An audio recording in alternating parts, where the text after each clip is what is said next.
말씀 잘 배우고 주를 모시고 살아가세. 주를 의지하며 항상 순종하며 주가 사랑해 주시리라. 의지하고 순종하는 길은 예수 안에 즐겁고 복된 길이로다.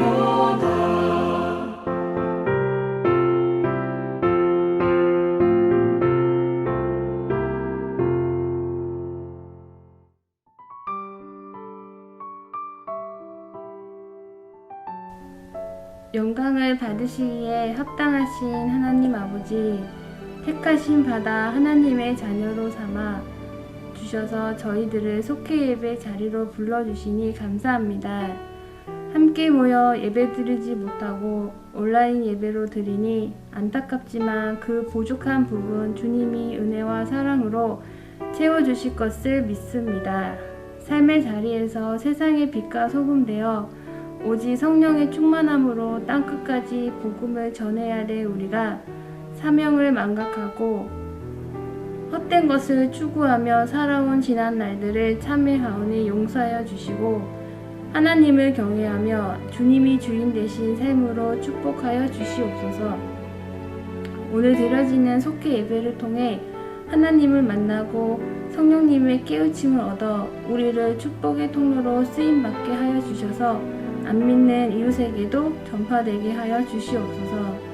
또한 병마와 고통을 받는 형제 자매님들에게 치유와 회복의 역사가 일어나고 평안함을 더하여 주시옵고, 코로나로 인해 믿던 성도님들도 갈등하며 어둠 속에서 헤매고 있는 저들에게 주님의 빛을 비춰주셔서 진리를 깨우치고 사단의 계략에서 건져주셔서 예배의 자리로 불러주시옵소서. 이 모든 영광 오직 주님께만 돌립니다. 홀로 받으시옵고 예수님의 이름으로 기도드립니다. 아멘.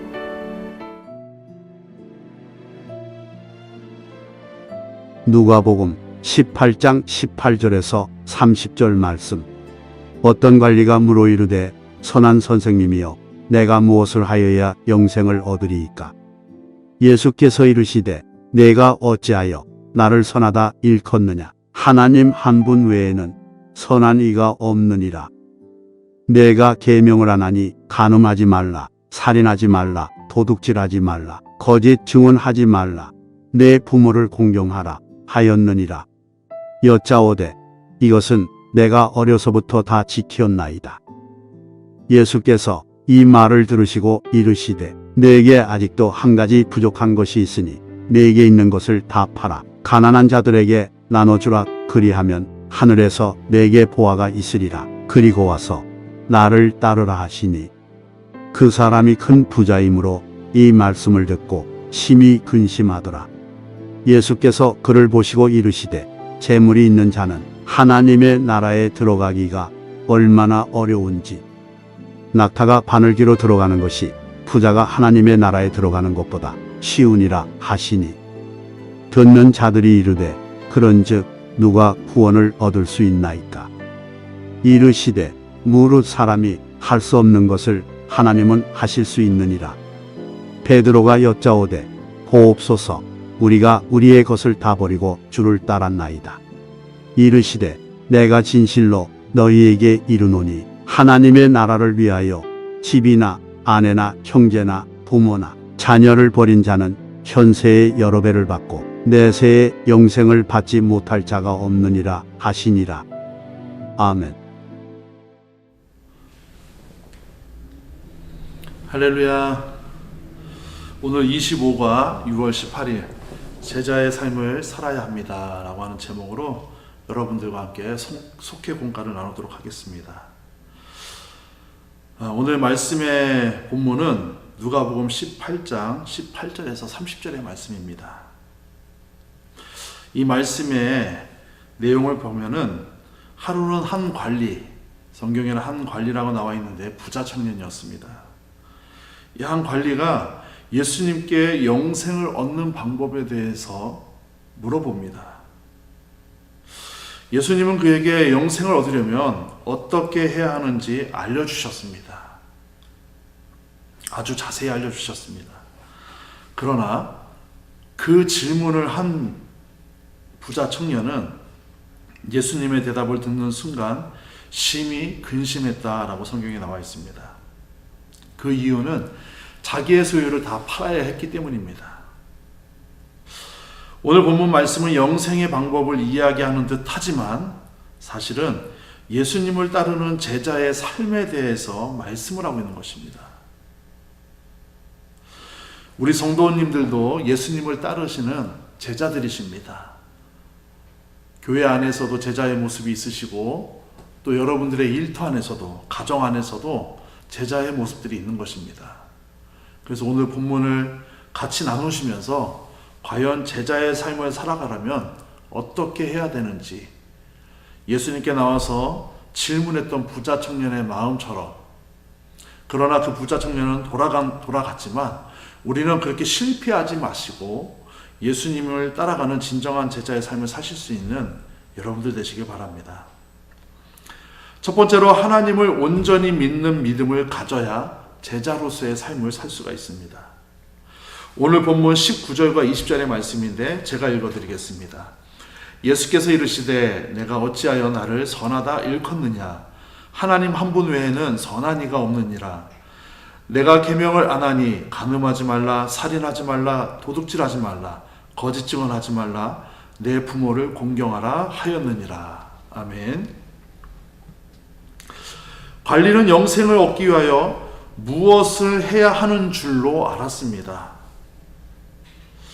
하지만 영생을 무엇을 해서 얻는 것이 아니라 예수님께서 오늘 정답을 말씀해 주신 것처럼 관리에게 영생은 무엇을 해서 얻는 것이 아니라 그 영생의 방법이 아닌 영생을 이룰 수 있는 계명들이 이 청년이 지금 지키고 있는지 예수님께서는 확인하고 계셨다는 것이죠. 아주 중요한 말씀입니다. 율법의 행위를 포함한 율법의 정신을 네가 지키고 있느냐, 지금 이것을 예수님께서 물어보고 있는 것입니다. 부자 청년의 질문은 율법의 행위, 어떤 행위를 해야 구원을 얻을 수 있습니까? 라고 질문한 것과 마찬가지입니다. 그런데 예수님께서는 율법의 행위가 다가 아니라 그 율법의 행위가 나오게 된 마음의 중심, 율법의 정신도 너가 잘 지키고 있느냐, 너가 하나님의 뜻대로 잘 가지고 있느냐에 대해서 질문하셨다라는 것이죠. 선하신 하나님을 향한 믿음이 있는 사람이라면 하나님을 향한 계명도 반드시 지켜야 합니다. 그리고 그 지키는 것이 단순히 행위로 끝나는 것이 아니라 우리 마음 중심에서 나와야 된다는 것이죠. 하나님 한 분 외에는 선한 이가 없다라는 사실을 믿는 사람은 그 믿음의 향기가 실천적인 삶을 통해 가정과 이웃에게로 퍼져나가게 되어 있습니다. 우리나라 속담에 이런 속담이 있습니다. 속에 육조 판서가 들었으면 무엇 한다더냐. 아무리 학식이 많다고 한들 그 사람이 아무리 학식이 많아도 그 마음에 덕행, 선을 행하는 마음이 없으면 무슨 소용이 있겠느냐라고 하는 속담이죠. 이것이 예수님께서 부자 청년에게 하신 말씀과 동일성산에 있는 말씀입니다. 그리스도인, 즉 제자라고 한다고 하면은 율법을 행하는 행위를 넘어서 그 율법의 행위, 율법의 정신을 넘어서 과연 다른 사람들에게, 특히 이웃들에게 얼마나 예수님의 향기를 실천적으로 내뿜고 살고 있느냐가 우리에게 중요한 메시지가 될 수 있다는 것이죠. 예수님이 관리에게 계명을 다시 상기시키신 것은 그가 삶에서 진심으로 하나님을 향한 믿음을 실천하고 있는지, 믿고 있다라고 입술로만 고백하고 있는 것이 아니라 그 믿음에 대해서 진심으로 실천하고 있는지에 대해서 물고 계신다라는 것입니다. 두 번째로 이웃을 내 몸과 같이 사랑해야 합니다. 오늘 본문 22절의 말씀인데 제가 읽어드리겠습니다. 예수께서 이 말씀을 들으시고 이르시되 내게 아직도 한 가지 부족한 것이 있으니 내게 있는 것을 다 팔아 가난한 자들에게 나눠주라. 그리하면 하늘에서 내게 보화가 있으리라. 그리고 와서 나를 따르라 하시니. 아멘. 관리는 어려서부터 계명을 지켰다고 예수님께 자랑하듯이 얘기했습니다.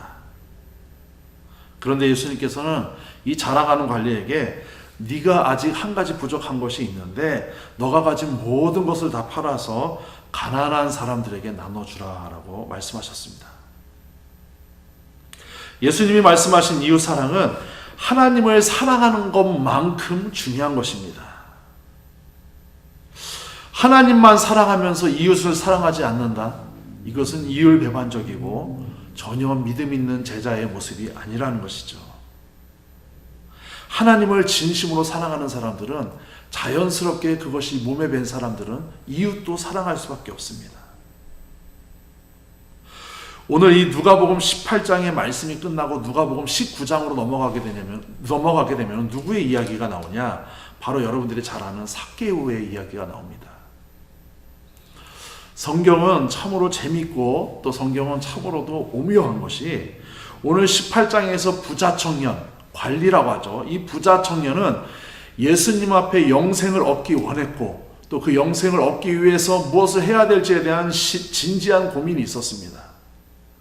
그런데 예수님께서는 율법을 지키는 것 말고도 너의 모든 재물을 팔아서 가난한 사람들을 도와주라라고 하는 이 말씀에 이 부자 청년은 심히 근심하면서 그냥 돌아갔다라고 성경은 고백하고 있습니다. 그런데 19장으로 넘어가서 이와 대비적으로 삭개오라고 하는 사람을 등장시킵니다. 이 삭개오도 돈이 많은 부자였습니다. 그런데 삭개오는 예수님께 이렇게 고백합니다. 혹시 내가 남에게 토색한 것이 있으면 4배나 갚겠고 내 재산의 절반을 다 팔아서 가난한 자들을 위해서 쓰겠습니다. 성경은 두 부자를 출연시키고 난 뒤에 한 부자의 반응과 또 다른 부자의 반응을 18장과 19장의 말씀을 통해서 대비시켜주고 있는 것입니다. 그러면서 성경은 우리에게 물어보고 있는 것이죠. 누가 진정 구원을 얻고 영생을 얻고 또 마음의 부자로서 하나님께서 인정한 부자로서 살아가고 있는지 너희들이 판단해보라. 예수님께서도 삭개오에게 이렇게 고백하셨습니다. 아브라함의 자손이다. 아브라함의 자손이라고 하는 것은 무엇입니까? 혈통으로 아브라함의 자손을 뜻하는 것이 아니라 그의 믿음이, 그의 실천적 믿음이 아브라함만큼 대단한 사람이다라고 예수님이 인정해 주신 겁니다. 성도 여러분, 혹시 여러분들이 교회 나와서 예배하시고 헌신하시고 또 교회를 섬기시는 모습을 가지시고 하나님을 다 사랑하는 것처럼 착각하고 살고 있지 않은지, 혹시 하나님을 사랑해서 나는 이웃을 사랑하지 않아도 되는 것처럼 우리의 몸속에 배어있는 착각이 있지 않은지 우리 자신을 돌아보시기 바랍니다. 하나님은 분명히 말씀하십니다. 나를 사랑하는 것만큼 내 이웃도 죽기만큼 사랑해라. 이 실천적인 믿음이 여러분들에게 있기를 주님의 이름으로 축원을 드리겠습니다. 마지막 세 번째, 하나님 나라를 위하여 희생해야 합니다. 제자의 삶은 29절과 30절의 말씀입니다. 제가 읽어드리겠습니다.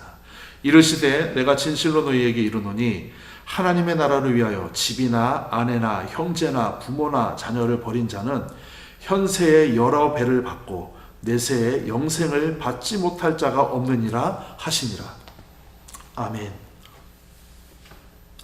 가진 것을 모두 나누어 주라고 예수님께서 말씀하시고 또 이 말씀을 듣고 근심한 관리, 이 부자 청년과는 다르게 베드로는 그가 가지고 있는 모든 소유를 다 버리고 예수님을 따랐습니다.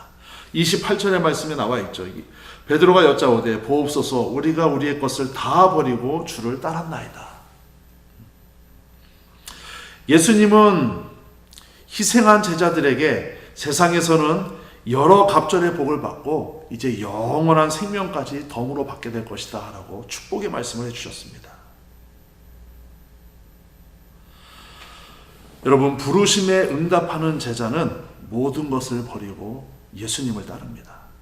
여기에서 모든 것을 버렸다라고 하는 것은 물론 이 당시의 제자들이 예수님과 사역을 같이 하기 위해서, 예수님을 따르기 위해서 가족도 버리고 재산도 버렸지만, 오늘 우리에게 가정도 주시고 일터도 주시고 교회를 주신 여러분들에게, 자녀까지 주신 여러분들에게는 그것들을 다 버리라고 하는 것이 아니라, 이 죄로 가득한 세상 속에서 죄 속에 있는 이 세상의 가치관에 물들지 않고 예수님께서 원하시는 가치관대로 살아가길 원하는 마음이 담겨져 있다는 것이죠. 다시 말씀드리면은 세상의 더러운 가치관들은 다 벗어버릴 줄 알고 온전히 진리이시고 깨끗하시고 선하신 예수님의 뜻을 따를 수 있는 제자가 되어라 라고 말씀하고 있는 것입니다. 믿음 안에서 희생하는 제자의 삶은 지치지도 그리고 고갈되지도 않습니다. 저는 목회를 하면서 여러 성도님들이 교회 안에서 열심히 일하시다가 번아웃 되는 것들을 많이 목격하게 됩니다. 물론 그들의 헌신과 그들의 봉사가 전혀 무가치한 것은 아니었습니다. 그런데 예수님을 사랑하고 제자의 삶을 살아가는 그 마음보다 단순히 교회에 나와서 일하고 봉사하고 충성하는 마음이 더 컸기 때문에 나중에 믿음이 떨어지고 시험이 찾아왔을 때 자연스럽게 그들의 영적 상태는 고갈되고 또 상처투성이었다는 것이죠. 그러나 믿음 안에서, 예수님을 따르는 참된 믿음 안에서, 예수님을 사랑하는 참된 사랑 안에서 살아가는 제자의 삶은 어떤 시험이 오고 어떤 어려운 문제가 와도 전혀 고갈되거나 흔들리지 않습니다. 제자들은 전대나 배낭이나 신발도 없이 복음을 전하러 갔지만 돌아올 때는 그들의 삶에 기쁨으로 충만했다라고 누가복음 10장 4절과 17절에서 말씀하고 있습니다. 심지어 그들이 복음을 전할 때 귀신들도 복종했다라고 말씀하고 있습니다. 또한 제자의 삶을 살기 위해 주님께 드린 헌신은 포기한 것보다 더 많은 것들, 더 가치 있는 것들로 우리에게 선물로 주시겠다고 분명히 예수님께서 약속하셨습니다. 로마서 8장 18절의 말씀에 현재의 고난은 장차 우리에게 나타날 영광과 비교할 수 없도다 라고 말씀하셨습니다. 사랑하는 성도 여러분, 온전한 믿음과 이웃사랑, 이타적인 희생이 있을 때 우리는 제자의 삶을 살 수가 있습니다. 그리고 그 제자의 삶은 전혀 무가치한 것이 아니라 지금 이 현세를 살아가는 우리에게도 여러 가지 복의 모습으로 다가오고 또한 영원한 생명을 얻음으로 인하여서 하나님과 함께 참 기쁨의 삶을 영원토록 누리는 줄을 믿으시기 바랍니다. 오늘도 우리를 제자로 부르신 예수님의 부르심 앞에 아멘 하시고 기꺼이 기쁜 마음으로 다가가실 수 있는 여러분들 되시기를 주님의 이름으로 축원해 드리겠습니다. 묵상 질문을 드리도록 하겠습니다. 오늘은 질문만 드리고 여러분들이 직접 묵상하시고 생각하셔야 될 질문들입니다. 첫 번째 질문입니다. 선하신 하나님을 온전히 믿는 믿음을 가지셨습니까? 19절의 말씀을 가지고 여러분들이 묵상해 보시기 바랍니다. 두 번째 질문입니다. 이웃사랑을 어떻게 실천하고 있습니까? 20절의 말씀을 가지고 여러분들 자신에게 스스로 물어보시기 바랍니다. 마지막 세 번째 질문입니다. 나는 하나님과 하나님 나라를 위하여 얼마만큼 희생할 수 있습니까? 29절의 말씀을 읽어보시고 여러분들이 스스로 답을 적어보시기 바랍니다. 삶의 적용입니다. 이웃사랑을 실천하기 위해 구체적으로 어떤 일을 할 수 있는지 적어보고 행동에 옮깁시다. 여기 예로 보니까 독거노인을 돕는다든지 동네를 청소한다든지 이런 예들이 나와 있습니다. 여러분들이 정말로 이웃을 사랑하는, 하나님을 사랑한다고 하면서 이웃을 사랑하지 않는 그런 이율배반적인 모습이 아닌 하나님을 사랑하는 것만큼 이웃을 사랑해야 되는데, 그렇다면은 그 이웃 사랑이 구호나 이념으로 끝나는 것이 아니라 구체적으로 여러분들의 삶을 통해서 어떻게 실현될 수 있는지, 여러분들이 당장 행동으로 옮길 수 있는 것이 무엇이 있는지 한번 3가지 이상 여러분들이 적어보시면 참 유익할 것 같습니다.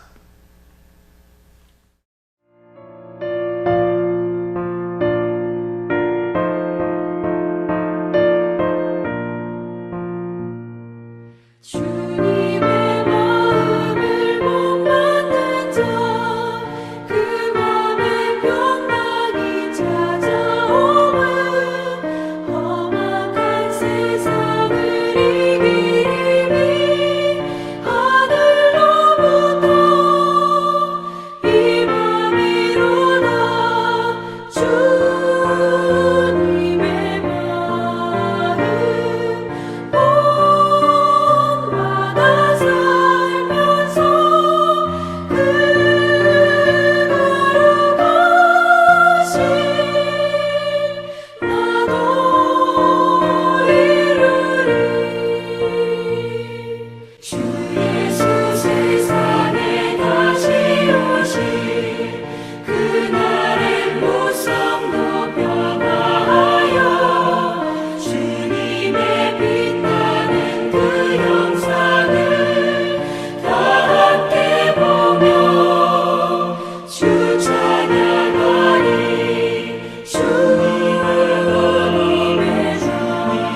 드려진 예물 위해서 기도하고 또 주기도문함으로 예배를 마치도록 하겠습니다. 하나님 감사합니다. 비록 영상으로 드려지는 속회지만 저들이 마음과 뜻과 정성을 다해서 하나님 앞에 물질을 준비하였습니다. 오늘 부자 청년이 예수님께 나와서 영생에 관한 질문을 드리고 예수님이 부족한 것을 지적하였을 때, 그것이 물질이었을 때 심히 근심하며 돌아가였다라고 성경에서는 기록하고 있습니다. 하나님, 우리가 이 세상을 살아가면서 물질이 중요하지 않은 것은 아닙니다. 그럼에도 불구하고 우리가 그 물질 가운데 조금이나마 구별하여서 하나님 앞에 드립니다. 드려지는 손길 위에 하나님께서 복 내려주시고 저들의 삶을 더욱더 풍족하게 하여 주셔서 물질을 드릴 때의 고민과 갈등이 아닌 기쁨으로 드릴 수 있는 참된 제자가 될 수 있도록 인도하여 주시옵소서. 오늘 말씀을 통하여서 우리가 하나님을 향한 온전한 믿음이 회복되게 하여 주시고 무엇보다도 실천적인 이웃 사랑의 모습이 우리에게 있게 하여 주시고 또 하나님 나라를 위하여서 우리가 희생할 것, 버려야 할 것 과감하게 결단할 수 있는 성도 되게 하여 주셔서 하나님이 기뻐하시고 온전하신 뜻을 우리의 삶을 통하여서 이루어낼 수 있는 귀한 성도 될 수 있도록 인도하여 주시옵소서. 예수님의 이름으로 기도합니다. 아멘.